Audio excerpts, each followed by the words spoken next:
After watching Quiet on Set, I realized that predators like this will purposely get jobs that involve children. So this is Brian Peck, and he worked with Nickelodeon in the early 2000s, and he was an acting and dialogue coach. Well, it turns out that he was essaying Drake Bell at a very young age. Drake was only 15 years old when this was going on, but he actually didn't tell anyone until he revealed everything in this documentary. Brian was somehow able to manipulate Drake and turn him against his father, and then he took that opportunity to get him alone and do disgusting things to him. But eventually in 2003, Drake spoke up and Brian was arrested and charged with SA. Now, my jaw dropped to the floor when I found out that this 43-year-old man was only sentenced to 16 months in jail. And then it gets even worse. After his release, despite him being registered as a sex offender, he still found work in Hollywood and began working on the set of The Sweet Life of Zack and Cody. Now, shortly after Drake spoke out about what happened to him, he started on set with this new show, Drake and Josh. And what I find crazy is that as kids, we're watching these shows and we're being entertained, but we actually have no idea what's going on behind the scenes.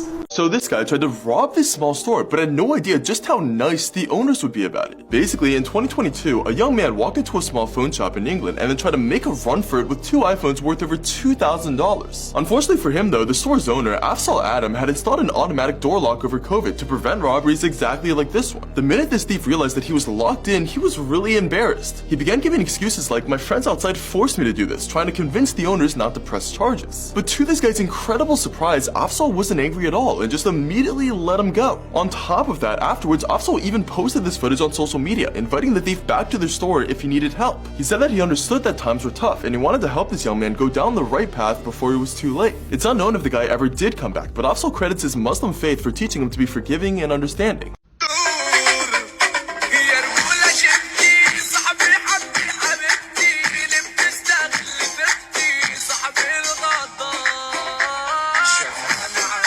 The Egyptian woman that you just saw in that video, Manar Sami, was sentenced to 3 years in prison for the content she posted on TikTok.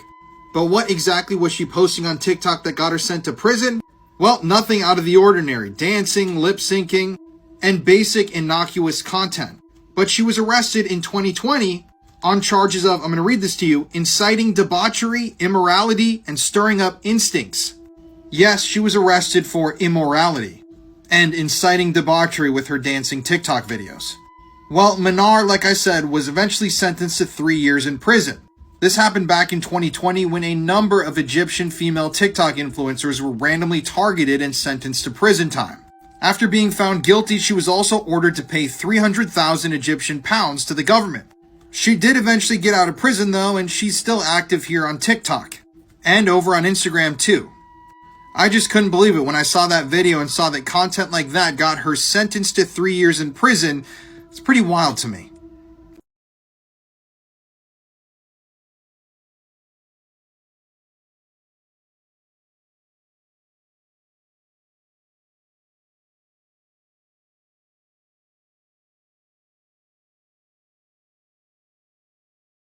This man won the lottery and then took his own life shortly after.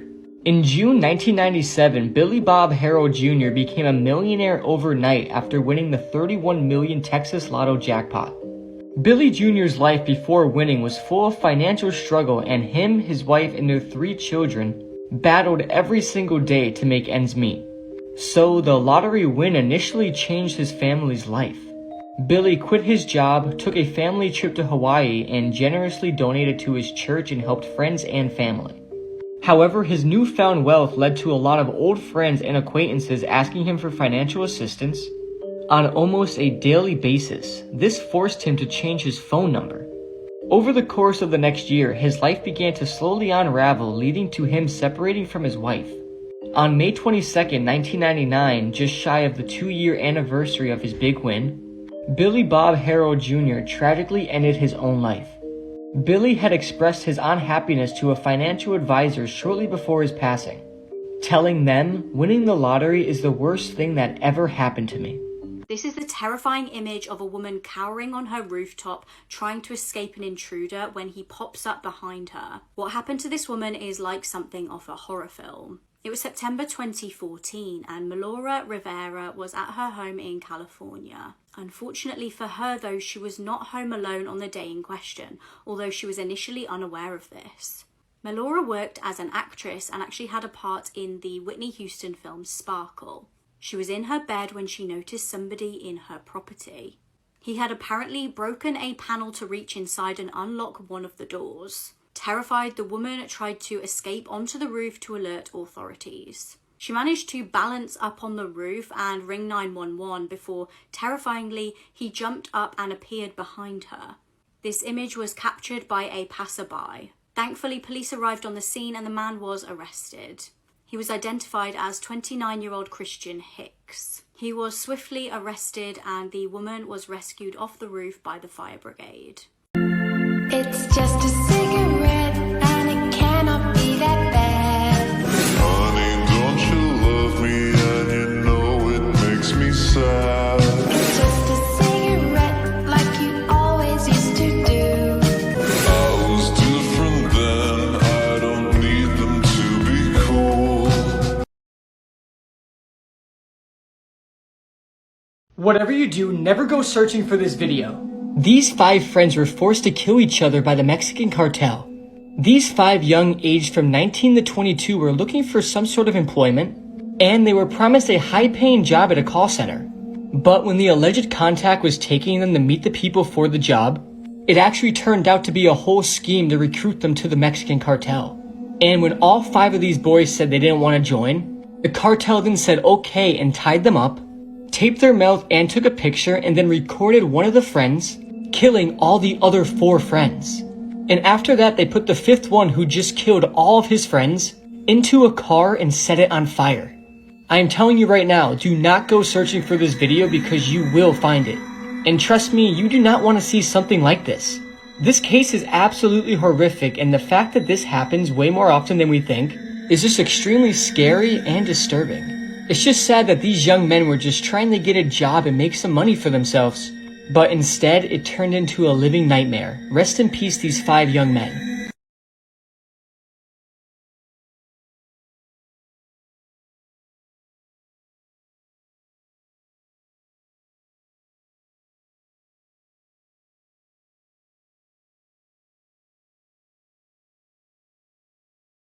This is the moment infamous killer Jaime Osuna appeared in court, charged with his second murder after killing his cellmate in a gruesome attack. Sometime in the early hours of March 9th, Jaime Osuna methodically tortured and killed Luis Romero at Corcoran State Prison.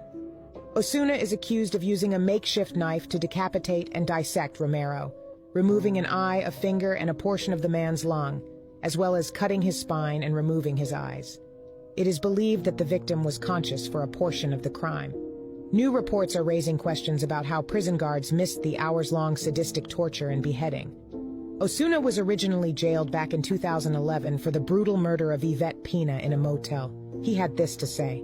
I did sadistically, premeditatedly, deliberately tortured and murdered Yvette Pena. I don't have no sympathy. I'm sadistic. I really don't care. I'll do it and I'll do it again over and over and over.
Music star Morgan Wallen has been arrested. Officials say the country music star was charged with 3 felonies early this morning. The incident occurred at Eric Church's new honky tonk on Broadway in Nashville. According to the official report, authorities say they were standing in front of Chief's Bar on Broadway Sunday night when a chair fell from above. Luckily, it did not hit anyone, but it hit the ground just feet away from where they were standing. Following the incident, staff members at Chief's told authorities that Wallen was responsible for throwing the chair. They said the chair came from the 6th floor of the building. They were then able to view video which showed Wallen, quote, lunging and throwing an object over the roof. According to the report, it also stated that witnesses told officers he laughed afterwards. Wallen was arrested on 3 counts of reckless endangerment for the 2 officers who were in the vicinity and the danger of the public that he caused. In addition to that, he was also charged with disorderly conduct. He had a bond that was set at $15,000. His next court date is May 3rd, and he is already expected to be in Nashville on that date. He has a tour coming to the Nissan Stadium on May 2nd and 3rd. His attorney has since released a statement. It says, quote, at 10:53 p.m. Sunday evening, Morgan Wallen was arrested in downtown Nashville for reckless endangerment and disorderly conduct. He is cooperating fully with authorities. Since the incident, Morgan's bonded out. To stay up to date on this case, make sure you click the playlist below. I'll keep you guys updated. What do you think? Drop in the comments.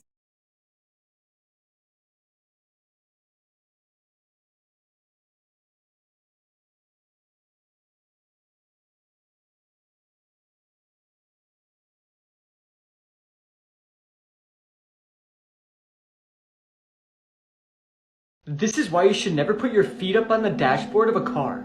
Granny Keeley, an Irish woman, endured a life-changing car crash in 2006 when she was 22 years old at the time. She was the passenger in a car that skidded on black ice and collided with a wall. Granny's knees were then propelled into her face due to her feet being propped up on the dashboard. The impact occurred as the airbag inflated at a staggering speed of 200 miles per hour, resulting in very severe facial injuries. Almost every single bone in her face was broken and she suffered a brain leak, known as CSF leakage. Additionally, she lost 2 teeth in the traumatic accident. Following the crash, Granine underwent extensive medical procedures. Unfortunately, due to an infection, doctors had to remove her forehead, leaving her without one for 2 years. However, in 2009, surgeons managed to reconstruct her face by fitting her with a ceramic forehead. Granine humorously joked that her new forehead was made in Italy and playfully referred to it as a designer piece.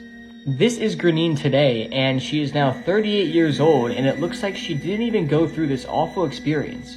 But sadly, she still suffers from long-lasting effects from the injury. She said, "I constantly lose my words while in the middle of a conversation. This can happen to me about 20 times a day." She also said, "I get headaches when too many people are talking around and I sometimes find it difficult to stay focused." So if you learn anything from this video, never ever put your feet on the dashboard of a car that you're in. Because you never know, this can happen to you. This sick freak used the username KiwiPedo online and attempted to buy a child from the dark web. Oh yeah, did I mention he's a free man walking out in society right now? Let's talk about this. This is Aaron Hutton from New Zealand. In the year 2014, New Zealand police started tracking an account that went by KiwiPedo on the dark web. And the chats that this user was having with undercover police were disturbing. Aaron had responded to an ad that an undercover officer posted offering a Chinese child for sale for $10,000. Aaron reached out and it seemed like he was deadly serious. During his conversations with the undercover officer, Aaron referenced Joseph Fritzl, the man who imprisoned his own daughter for 24 years in Austria, repeatedly assaulted her and even had children with her. Aaron referred to Joseph as his hero. And when the undercover officer asked Aaron if having a random Chinese child in his home would raise any suspicion, Aaron, chatting as KiwiPedo, responded, "It's called a basement." So eventually Aaron started telling the undercover officer that he would pay up to $15,000 in cash or Bitcoin for a child under 7. And soon afterwards, the authorities were able to pinpoint where his chats were coming from, his workplace, and Aaron was then arrested and his workplace and house were searched. Now, investigators actually found 417 CP or CSAM images and videos on Aaron's devices, which in my opinion is enough to be a life sentence. But after all was said and done, after this man tried to purchase a child under 7 years old on the dark web, after he was found to be in possession of hundreds of CP and CSAM images and videos, he was sentenced to 5 years in prison. And to add insult to injury, his 5-year sentence was thrown out and he was resentenced to only 3 years in prison. This happened a few years ago, so that means that he's back out in society right now. Yes, Aaron has already been released. He's already served his full sentence for all of that. And it truly just makes me sick to my stomach that people like this keep getting away with these crimes time and time again. When you're in possession of hundreds of CP or CSAM images, that should be treated as you victimizing hundreds of children. But the government doesn't see it that way for some reason. I don't understand why. And yeah, he's back out. If you want to hear more true crime stories, be sure to listen to my wife and I's podcast, Murder in America, available on all streaming platforms.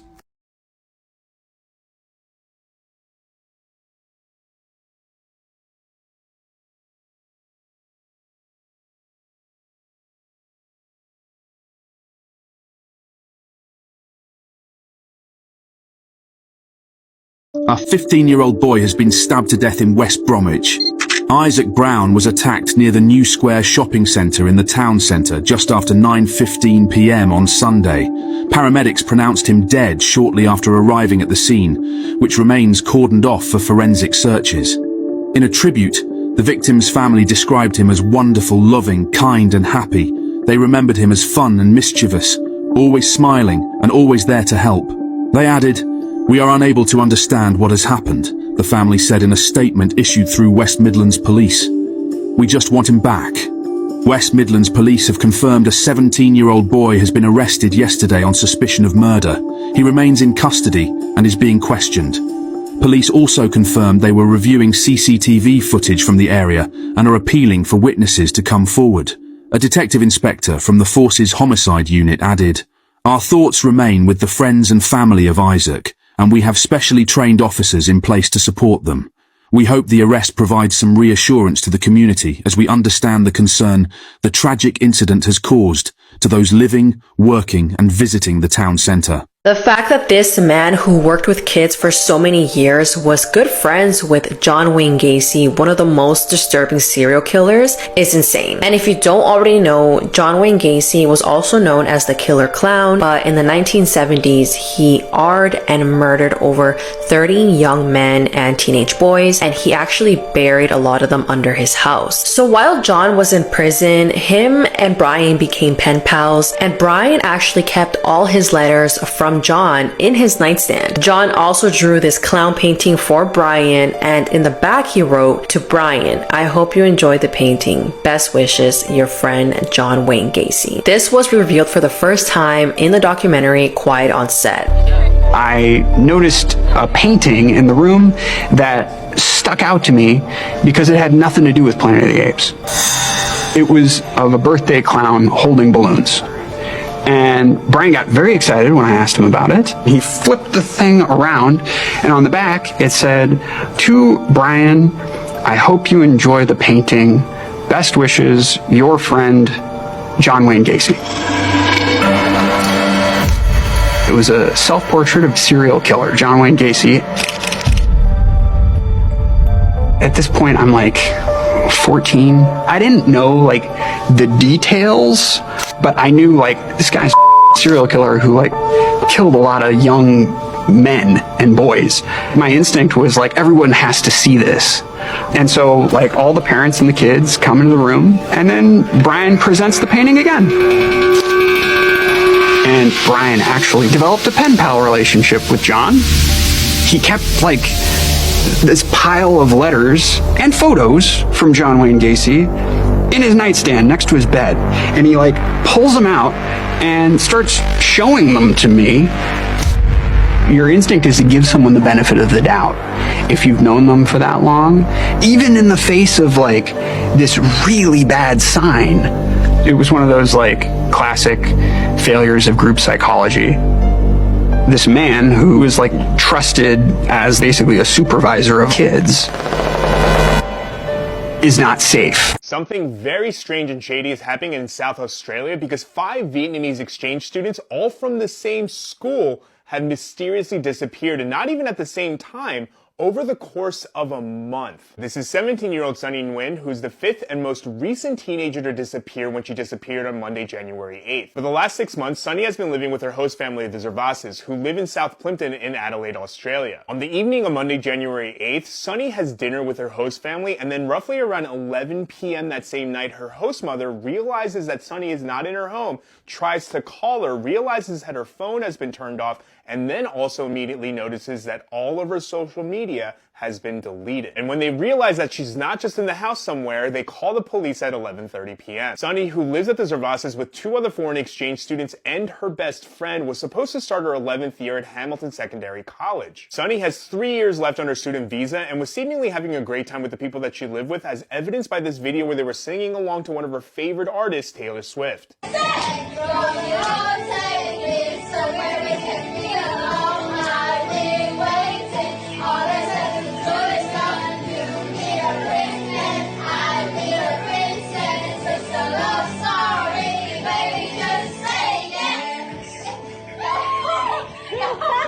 There seems to be no signs of break-in at the home, and Sunny's belongings were mostly all there except for 1 out of the 5 bags that contained her belongings. She left almost all of her clothes with the exception of taking 2 pairs of shoes, some change of clothes, her laptop, and her passport. And this is the part that makes her host family really worried, but she left all of her medicine that she needs daily. Her friends at school have not had any contact with her since her phone and her social media was deactivated, and the police are having a hard time getting in touch with her family in Vietnam. Sunny also has access to her own bank account with money in it, but fortunately or unfortunately, her host family doesn't have access to it to know whether or not there were any recent transactions. And as stated before, Sunny was one of 5 foreign exchange students, the others of whom have not been named, that have disappeared since early December. And in this one article, they state that one of the 5 girls have been found. And even though it seems that only the female foreign exchange students disappeared and they all came from the same area and all went to the same school, the police do not believe that they're linked. And even though the police are stating that they have evidence to believe that most of the teens traveled out of state, they don't believe that any of them are in immediate danger. I can't tell which part is being the most suspicious, but something about this is definitely off.